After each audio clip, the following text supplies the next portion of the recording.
Ave, salam dan salam damai sejahtera untuk Anda para pemirsa TVRI dimanapun Anda berada. Senang sekali rasanya kami dapat kembali hadir menjumpai Anda dalam program acara Mimbar Agama Katolik, suatu program yang akan menambah kecintaan serta wawasan kita tentang iman kekatolikan kita. Para pemirsa yang terkasih, pada Jumat ketiga setelah Hari Raya Pentakosta, Gereja Katolik memperingati Hari Raya Hati Yesus yang Maha Kudus. Maka selama bulan Juni, gereja mengajak seluruh umat beriman untuk mengembangkan devosi pada Hati Yesus yang Maha Kudus. Pada hari ini kita akan membicarakan suatu tema yang berjudul Hati Kudus Yesus sebagai sumber penghayatan iman yang didasarkan dari Injil Yohanes bab 9 ayat 31 sampai dengan 37. Maka bersama saya Nova Florentina dan juga narasumber kita yang telah hadir di studio, kita akan berbincang tentang topik ini yang akan membawa kita untuk semakin menghayati iman kita pada Hati Yesus yang Maha Kudus. Namun sebelumnya, mari kita saksikan terlebih dahulu sebuah lagu yang berjudul Lonceng Maria yang akan dibawakan oleh paduan suara Stike Santa Elizabeth Medan dengan konduktor Jan Raymond Immanuel.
Marilah berdoa.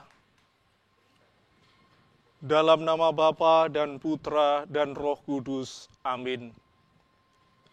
Karena begitu besar kasih Allah akan dunia ini, sehingga Ia telah mengaruniakan anaknya yang tunggal, supaya setiap orang yang percaya kepadanya tidak binasa, melainkan beroleh hidup yang kekal. Allah Bapa yang Maha Kasih, kami bersyukur kepadamu karena kami kau pandang sebagai orang-orang yang engkau cintai. Inti iman kami adalah mencintai engkau dan mencintai sesama kami. Ajarilah kami untuk bisa mencintai secara benar, dan lewat pemberian anakmu itu, engkau mengajari kami secara khusus bagaimana semestinya kami hidup bersama engkau dan bersama sesama. Bimbinglah kami selalu sehingga kami senantiasa menjadi orang yang percaya, yang di dalam hidupnya memperoleh dan hidup oleh kasih, sehingga kami beroleh keselamatan darimu, demi Kristus Tuhan dan pengantara kami. Amin. Dalam nama Bapa dan Putra dan Roh Kudus. Amin. Pembacaan dari Injil Yohanes bab 19 ayat 31 sampai 37. Karena hari itu hari persiapan dan Sabat itu hari yang besar, supaya pada hari Sabat mayat-mayat itu tidak tinggal tergantung pada kayu salib, para pemuka Yahudi meminta kepada Pilatus agar kaki orang-orang itu dipatahkan dan mayat-mayatnya diturunkan. Lalu datanglah prajurit-prajurit dan mematahkan kaki orang yang pertama dan kaki orang yang lain yang disalibkan bersama Yesus. Namun, ketika mereka sampai kepada Yesus dan melihat bahwa ia telah mati, mereka tidak mematahkan kakinya. Tetapi seorang dari antara prajurit itu menikam lambungnya dengan tombak dan segera mengalir keluar darah dan air. Orang yang melihat sendiri hal itu yang bersaksi, dan kesaksiannya benar, dan ia tahu bahwa ia mengatakan kebenaran, supaya kamu juga percaya. Sebab hal itu terjadi supaya digenapi yang tertulis dalam kitab suci.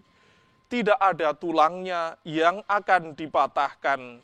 Ada pula nas lain yang mengatakan mereka akan memandang Dia yang telah mereka tikam. Demikianlah sabda Tuhan. Saudara-saudariku yang dikasihi oleh Tuhan, umat beriman dimanapun Anda berada, dalam mimbar agama Katolik ini, saya mengajak Anda sekalian untuk mengenal hati kudus Yesus sebagai sumber penghayatan iman. Dalam sejarahnya, istilah hati kudus Yesus itu berasal dari permenungan akan salah satu ayat dalam Injil Yohanes yang baru saja saya bacakan tadi, yaitu Injil Yohanes bab 19 ayat 34 yang berbunyi demikian. Tetapi seorang di antara prajurit itu menikam lambungnya dengan tombak dan segera mengalir keluar darah dan air. Ayat ini berbicara tentang kematian Yesus. Yesus wafat di atas salib, dan kisah Yesus yang ditikam lambungnya ini hanya diceritakan oleh Injil Yohanes. Dalam Injil lain tidak.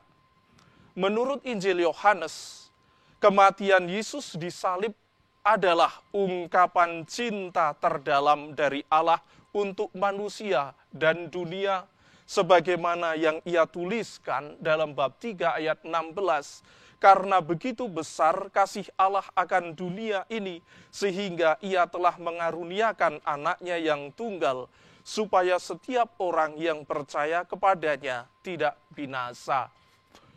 Nah, Injil ini menggambarkan secara khusus kematian Yesus yang merupakan ekspresi cinta Allah. Cinta sejati diwujudkan dalam pengorbanan. Namun, pengorbanan seperti apa yang dilakukan oleh Yesus? Diceritakan dalam Injil tadi bahwa Yesus wafat pada hari persiapan, pada hari Sabat. Hari di mana orang-orang Yahudi pada saat itu sedang merayakan perayaan Paskah. Biasanya perayaan Paskah itu dimulai dengan menyembelih domba di sore hari. Dan di sore hari ketika mereka menyembelih domba untuk perayaan Paskah, inilah Yesus wafat. Nah, ketika setelah Yesus wafat, dikatakan di sana, para prajurit ingin mematahkan kaki orang-orang yang disalib. Saat itu Yesus disalib bersama dengan 2 orang. Para prajurit ini ingin mematahkan kaki mereka yang disalib, termasuk Yesus dan 2 orang yang lain. Mengapa mereka mau mematahkan? Karena dengan mematahkan kaki mereka segera wafat. Mereka itu percaya sebelum matahari terbit, orang-orang yang dihukum disalib harus mati. Tetapi ketika sampai kepada Yesus, mereka menemukan bahwa Yesus sudah wafat. 2 orang yang lain dipatahkan kakinya, tetapi sampai pada Yesus tidak, karena Yesus sudah wafat. Akan tetapi seorang prajurit dikatakan di situ menikam lambung Yesus, ya. Menikam lambung Yesus, lalu keluarlah dari lambung itu air dan darah. Penginjil Yohanes tidak mengisahkan, tidak menyebutkan motivasi orang ini, mengapa dia harus menikam lambung Yesus, begitu saja ditikam. Akan tetapi Injil Yohanes memberi penjelasan bahwa Yesus wafat disalib di mana keluar air dan darah dari lambungnya, itu dengan mengutip perjanjian lama dari kitab Keluaran dan Zakaria dengan mengatakan tidak ada tulangnya yang akan dipatahkan.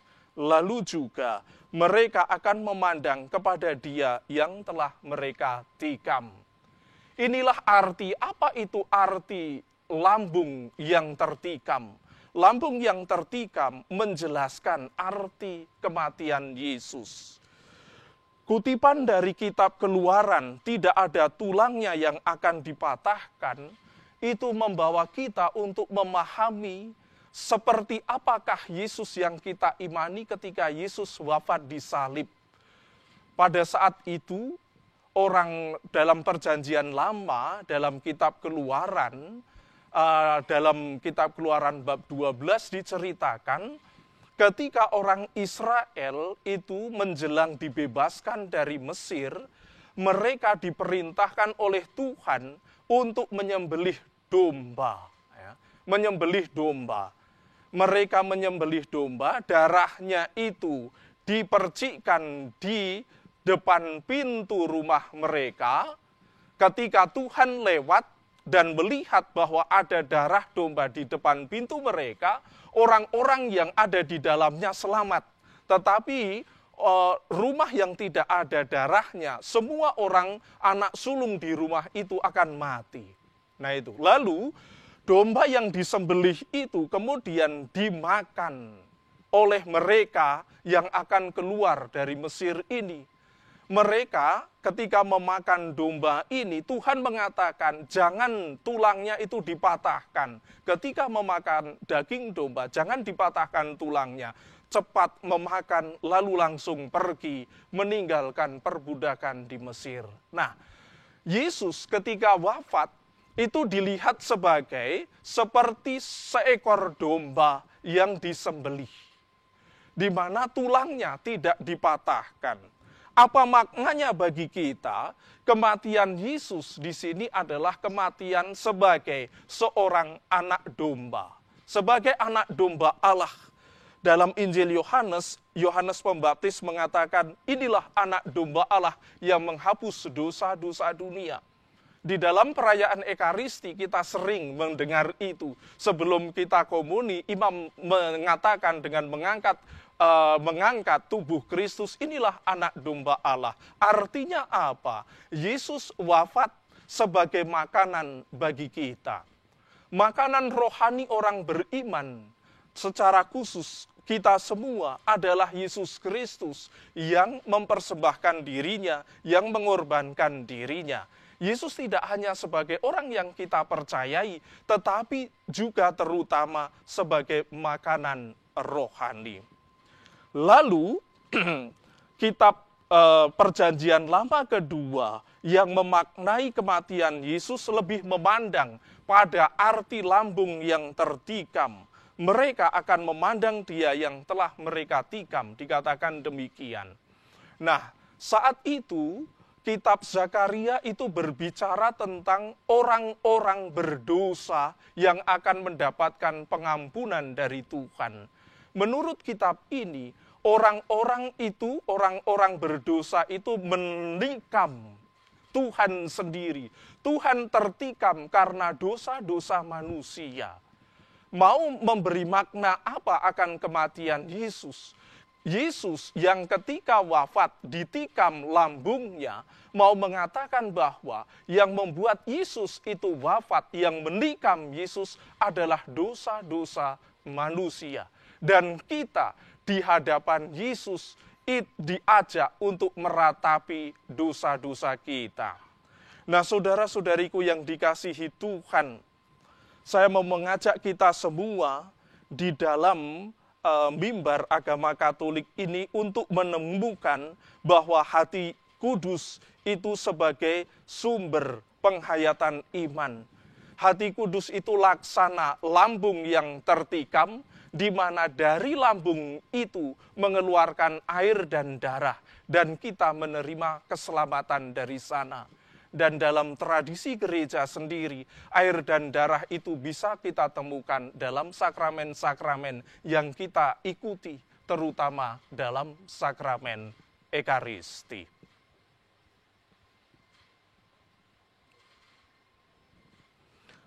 Sekarang marilah kita mendengarkan selingan lagu yang kedua yang akan dibawakan oleh panduan suara Stikes Santa Elizabeth Medan dengan judul Hati Tak Bernoda Santa Perawan Maria.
masih bersama dengan kami dalam program acara Mimbar Agama Katolik dengan tema kita pada hari ini, Hati Kudus Yesus sebagai sumber penghayatan iman. Maka untuk itu telah bersama kita di studio, yaitu Reverendus Father Franciscus Saverius Marmidi, SCJ. Selamat siang, Romo. Selamat siang. Iya, biasa disapa dengan apa ini, Romo? Romo Marmidi saja. Romo Marmidi, tapi kalau saya panggil Romo Midi boleh ya, Romo? Boleh. Baik, Romo.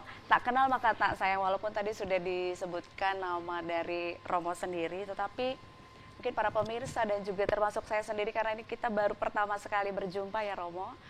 Romo bisa menyampaikan kepada para pemirsa saat ini Romo sedang bertugas di mana dan kemudian kesehariannya apa saat ini, Romo? Oh iya, baik, terima kasih. Saya Romo Marmidi, SCY, dari kongregasi SCY ya. Saat ini tugas saya itu sebagai dosen di Fakultas Filsafat Universitas Katolik Santo Thomas, Medan. Berarti kita sama nih, Romo. Ah iya? Sama-sama dosen juga. Oh iya ya, baru Baik, ketemu ya. Iya. Lalu, Terus saya tinggal di Seminari Tinggi Santo Petrus di Sinaksak juga di sana. Saya sebagai formator atau pembina para frater, calon imam untuk keuskupan di Sumatera. Jadi di Sumatera itu ada 6 keuskupan, lalu calon-calon imamnya itu belajar di sana. Dan saya hidup bersama mereka sebagai pembina, sekaligus juga mengajar kitab suci di Fakultas Filsafat itu, dan kebanyakan para mahasiswa, ya para calon imam itu. Iya. Baik, berarti Romo berasal dari keuskupan mana ini, Romo? Dalam Rindu. Ya, untuk saat ini orang tua saya di Lampung ya, di Lampung. Saya berasal dari, ya itu kongregasi SCY, jadi bukan keuskupan tertentu ya. Oh gitu, Ya. tidak khusus ya, apakah dari Pangkal Pinang, Palembang? Oh gitu? tidak, iya. Baik Romo. Senang sekali bahwa hari ini narasumber kita adalah berasal dari kongregasi SCY tadi ya, Romo. Boleh Romo menceritakan atau berkenalan dulu nih kita tentang kongregasi SCY ini apa, Romo? Oh iya, terima kasih. Memang di Medan ini, di Keuskupan Agung Medan asing ya, karena bener. hanya di Siantar, hanya di Pematang Siantar adanya ya. SCY itu singkatan dari Congregationis Sacerdotum a Sacro Cori di Jesu, yang dalam bahasa Indonesianya itu imam-imam hati kudus Yesus. Jadi kami itu imam yang mempunyai spiritualitas hati kudus, begitu ya. Jadi cocok dengan tema kali ini. Kami banyak berkarya di Keuskupan Agung Palembang, Keuskupan Lampung, Keuskupan Agung Jakarta, juga Keuskupan Timika di Kalimantan, itu yang di Indonesia ya. Tapi para calon-calon imam-imam hati kudus belajarnya tapi di Jogja ya. Kami di sana. Jadi ini kami berkarya di tempat-tempat itu, dan di Medan saya sendiri ada sekarang satu paroki juga di Pematang Siantar dekat dengan saya. Jadi kami mengangkat spiritualitas hati kudus dan menghidupinya sebagai semangat kami dalam menghayati panggilan kami sebagai imam ya, itu. Jadi ada sebenarnya di dalam SCY itu ada imam, ada bruder juga. Ya, begitu. Iya. Baik, jadi sangat menarik sekali karena memang tema kita hari ini berkaitan juga dengan kongregasi dari Romo ya. Imam hati kudus Yesus. Baik.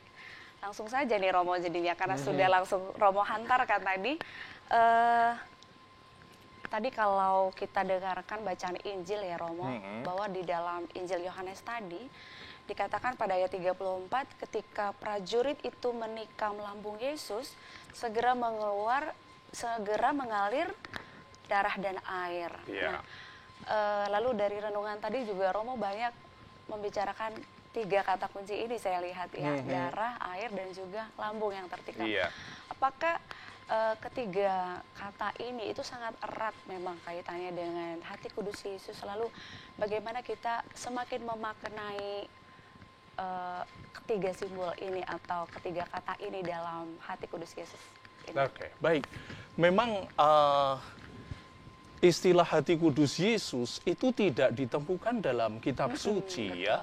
Tapi istilah ini muncul dari permenungan akan kitab suci.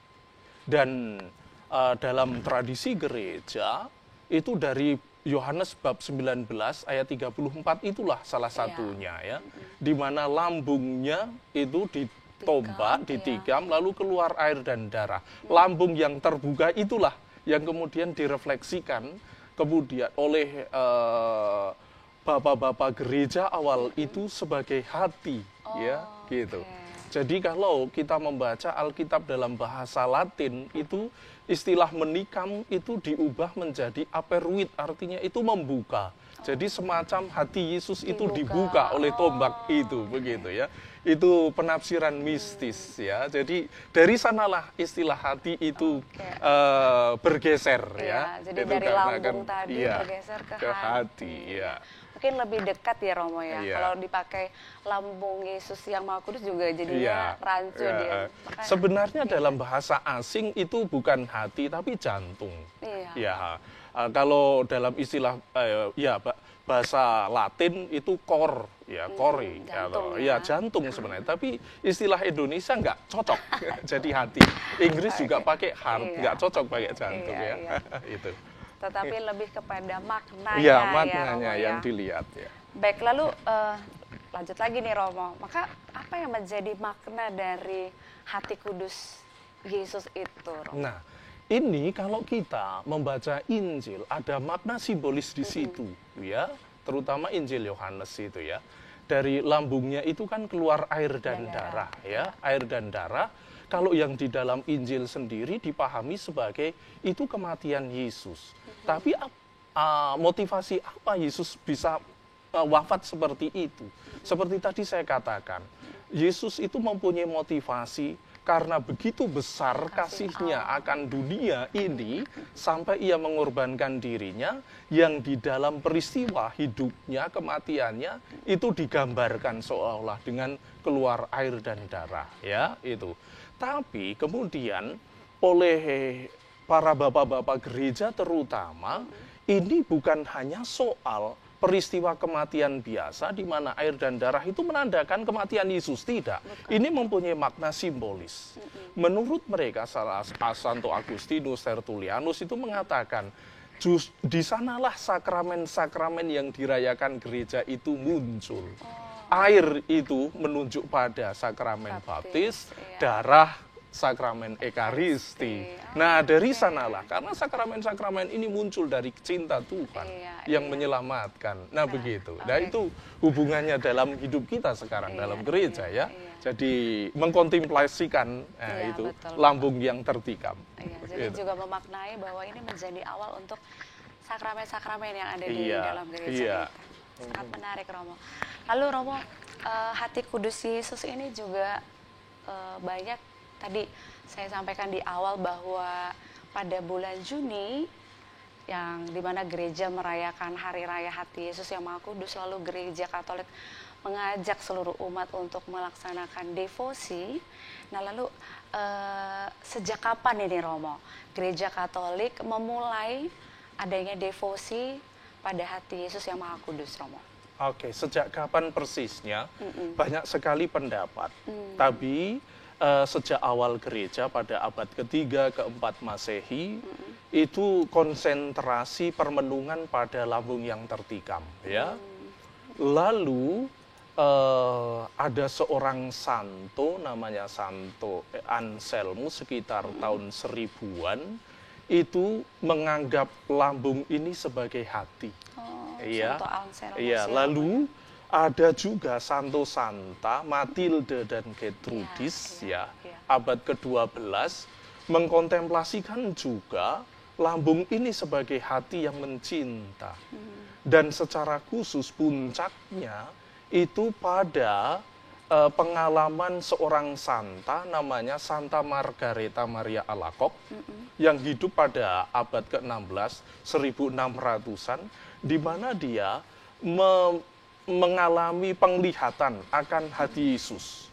Di mana Yesus meminta kepada Santa Maria Margareta Maria Alacoque ini supaya hati kudus Yesus itu disebarluaskan, diperkenalkan, diperingati dan dirayakan, begitu.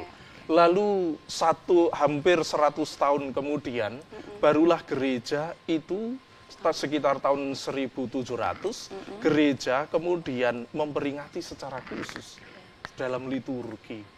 Lalu banyak juga ensiklik-ensiklik dari Paus, ajaran Paus, salah satunya Hauriteis Aquas tahun 1950 yang sungguh-sungguh berbicara tentang devosi hati kudus. Itu perpanjangan dari situ.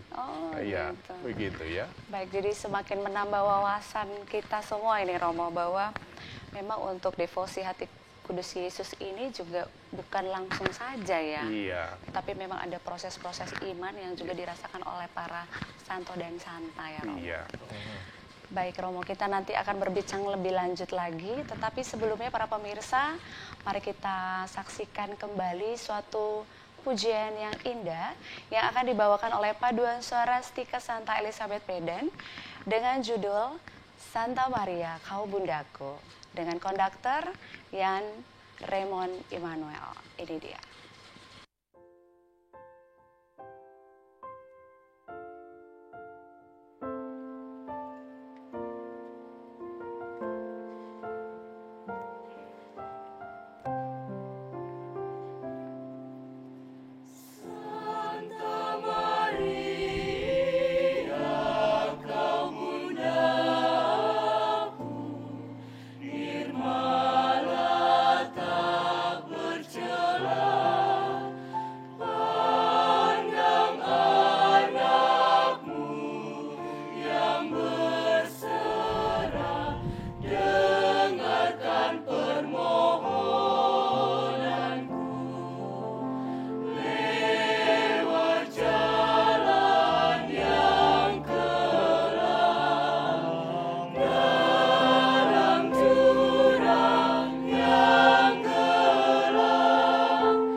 Masih bersama dengan saya Nova Florentina dalam acara Mimbar Agama Katolik dengan tema kita hari ini yang sangat menarik, yaitu Hati Kudus Yesus sebagai sumber penghayatan iman.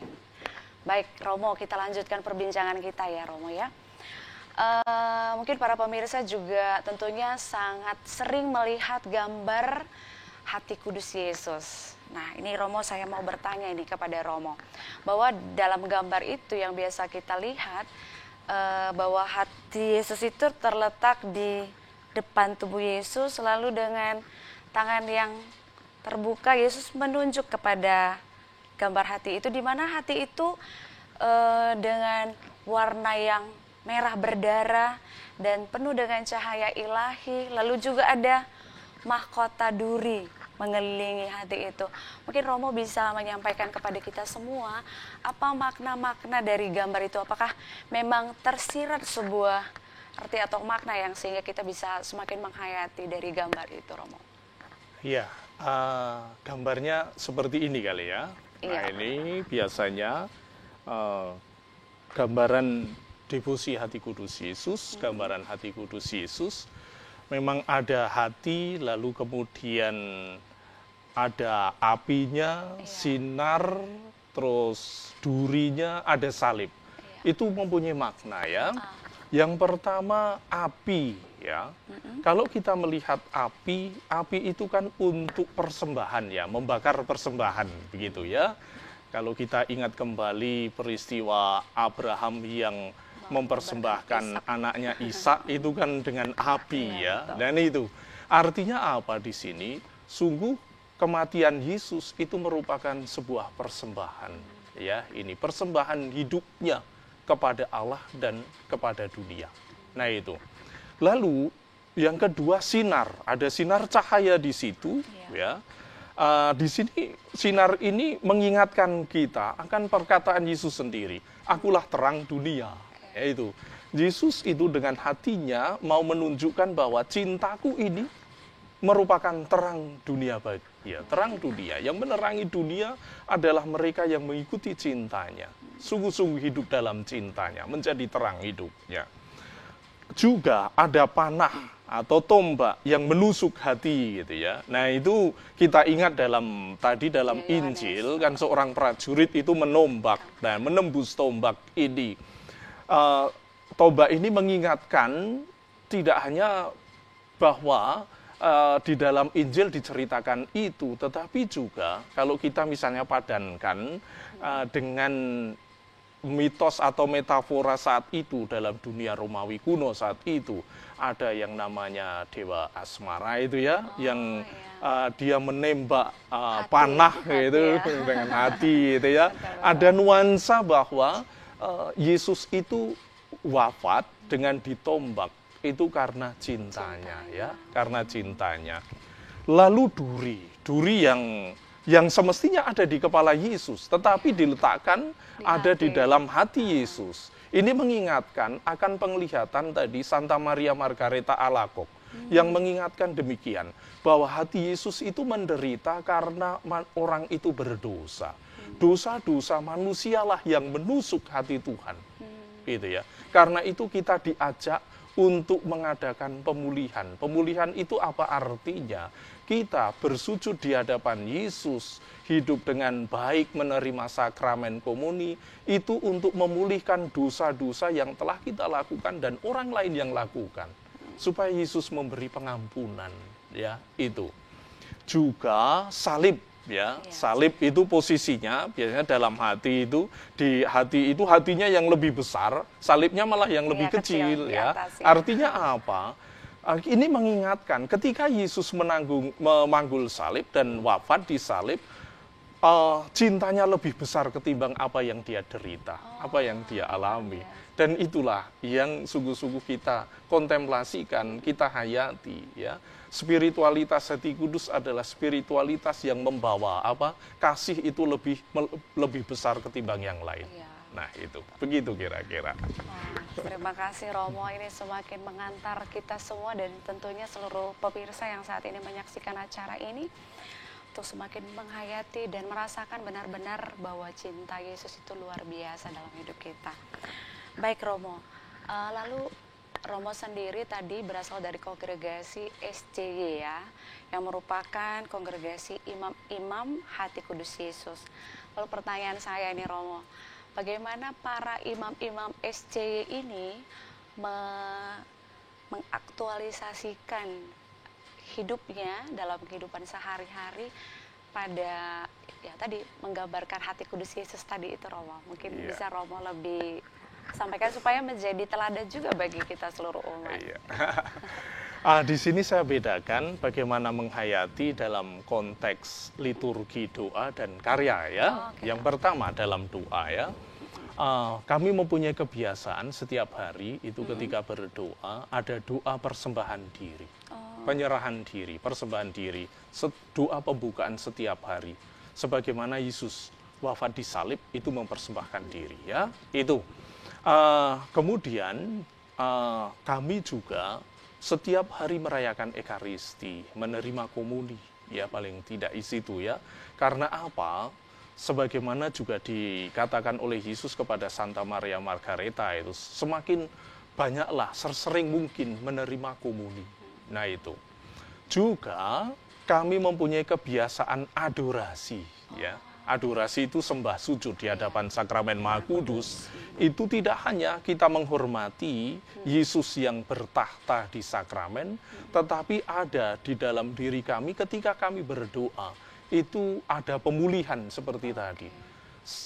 Bahwa dunia ini banyak sekali orang-orang di dunia yang menolak Allah, yang menolak kasih-Nya, yang berdosa dan sebagainya. Kami berdoa tidak hanya untuk diri kami sendiri, tetapi untuk supaya kami di hadapan Allah, Tuhan tidak menghukum kita semua, ya, itu ya, mengasihi kita semua. Oke, Nah, iya begitu. baik. Lalu ini sangat menarik juga Romo, bahwa tadi ada doa penyerahan diri. Jadi dalam saya pernah itu baca dan juga melakukan doa penyerahan diri pada hati kudus Yesus itu merupakan devosi ya Romo ya. Lalu karena bulan Juni ini gereja mengajak seluruh umat beriman untuk mengembangkan devosi pada hati kudus Yesus, mungkin dari Romo sendiri bisa menyampaikan kepada kami apa-apa saja devosi untuk hati kudus Yesus ini Romo. Lalu mungkin kepada umat yang di bulan Juni ini belum ada sama sekali melakukan devosi, mungkin setelah acara ini nanti jadi wah saya mau devosi yang jenis ini atau mau yang ini gitu. Mungkin Romo bisa menyampaikan. Iya, devosi hati kudus Yesus itu tidak terlepas dari spiritualitas hati kudus, di mana spiritualitas ini sebenarnya mengangkat cinta Allah kepada kita ya, yang wujudnya dalam kematian Yesus itu. Dan cinta yang memenuhi manusia itulah yang kemudian diwujudkan dalam hidup mereka. Ketika orang dipenuhi cinta kan berbuat apa saja itu dengan gembira ya. Betul, demikian. betul. Itu yang kami hidupi begitu ya. Lalu dalam taraf devosi kepada hati kudus Yesus ya, itu di dalam gereja banyak tradisi yang dilakukan selama ini. Antara lain itu sesering mungkin pergi ke gereja merayakan Ekaristi, menerima komuni, ya. Ada bentuknya juga misa Jumat pertama, ya. Ada setiap Jumat misa. Itu karena tradisi, ya, tradisi devosi hati kudus. Juga adorasi. Nah itu. Lalu di dalam buku-buku doa, misalnya dari buku puji syukur, di sana kita menemukan litani hati kudus, ya, pemulihan. Bisa kita doakan itu, ya. Bisa kita doakan. Atau ketika Jumat pertama itu selalu ada namanya jam kudus ora santa, di mana merenung di hadapan sakramen Maha Kudus 1 jam paling tidak untuk merenungkan pengorbanan Yesus. Nah di situ supaya hidup kita itu dimampukan, artinya itu kita mendapat inspirasi kekuatan untuk bisa menjalani hidup karena kita dikasihi oleh Tuhan. Betul. Ya. Jadi banyak ya Romo ya, jenis-jenis devosi. Dan juga ada termasuk novena ya Romo. Ya, ada novena. Ya, novena hati kudus Yesus. Biasanya di bulan Juni biasanya ada novena 9 kali atau 9 Jumat, ya gitu begitu ya. Romo. Nah itu, itu baik. seperti itu. Iya. Baik. Jadi mungkin para pemirsa semakin memahami ya Pastor Romo. Lalu sebagai narasumber kita pada hari ini Romo, apa pesan Romo kepada seluruh umat, terlebih para pemirsa TVRI yang sedang menyaksikan acara ini untuk dapat semakin menghidupi hati kudus Yesus yang Maha Kudus dalam kehidupan nyata sehari-hari Romo? Iya, begini ya, berangkat dari ini ya, pengalaman manusia kan, orang itu tanpa cinta itu kan hampa ya. Iya, betul. Demikian juga dalam hidup beriman, tanpa cinta juga hampa. Semestinya yang menjadi dasar orang itu tetap bertahan adalah cinta. Demikian juga dalam hidup beriman. Kalau iya, itu yakin bahwa dikasih oleh Tuhan akan bertahan, akan kuat ya di sini. Bagaimana caranya kita itu bisa kuat seperti itu? Kita menimba setiap hari dengan sesering mungkin, misalnya ekaristi begitu ya, ataupun juga adorasi, berdoa penyerahan. Nah, demikian ya. Nah, sehingga ketika kita dipenuhi dengan itu, kita pun hidup dengan bahagia, ada ketenangan ya, ada kegembiraan. Nah, kan seperti itu. Iya, baik. Jadi terima kasih Romo untuk hari ini telah hadir bersama kami dan banyak sekali ilmu dan juga sharing-sharing dan juga hantaran dari Romo yang semakin mengantarkan kita semua. Baik para pemirsa yang terkasih, demikianlah perbincangan kita untuk tema kita hari ini, yaitu Hati Kudus Yesus sebagai sumber penghayatan iman. Semoga lewat acara Mimbar Agama Katolik kita pada hari ini semakin mengantarkan kita untuk semakin menghayati dan semakin mencintai Tuhan Yesus, karena Tuhan Yesus sangat luar biasa mencintai kita semua. Dan semoga lewat acara ini kita juga semakin mengembangkan devosi kita pada Hati Kudus Yesus yang Maha Kudus. Namun sebelum kita mengakhiri acara kita hari ini, kita akan mendengarkan sebuah lagu yang berjudul Karena Aku Kau Cinta, yang akan dibawakan oleh paduan suara Stikes Elizabeth Medan. Namun sebelumnya kita berdoa dan memohon berkat dulu dari Romo. Marilah kita berdoa. Dalam nama Bapa dan Putra dan Roh Kudus. Amin. Ya Tuhan, kami bersyukur atas cinta-Mu kepada kami, dan karena cinta-Mu itulah kami mempunyai pengharapan dan tetap bertahan dalam iman, serta mewujudkan iman kami dalam hidup sehari-hari dengan cara mengasihi Engkau dan mengasihi sesama kami, dan juga terutama mengasihi diri kami sendiri sebagaimana Engkau mengasihi kami. Berkatilah perjalanan kami selanjutnya, agar kami dapat membawa terang-Mu dalam semangat cinta ini, sehingga kami semakin bersinar dan menjadi saksi bagi yang lain. Doa ini kami haturkan dengan pengantaraan hati Putra-Mu Yesus Kristus yang hidup dan meraja kini dan sepanjang segala masa. Amin. Tuhan bersamamu. Semoga kita sekalian senantiasa diberkati oleh Allah yang Maha Kuasa, Bapa dan Putra dan Roh Kudus. Amin.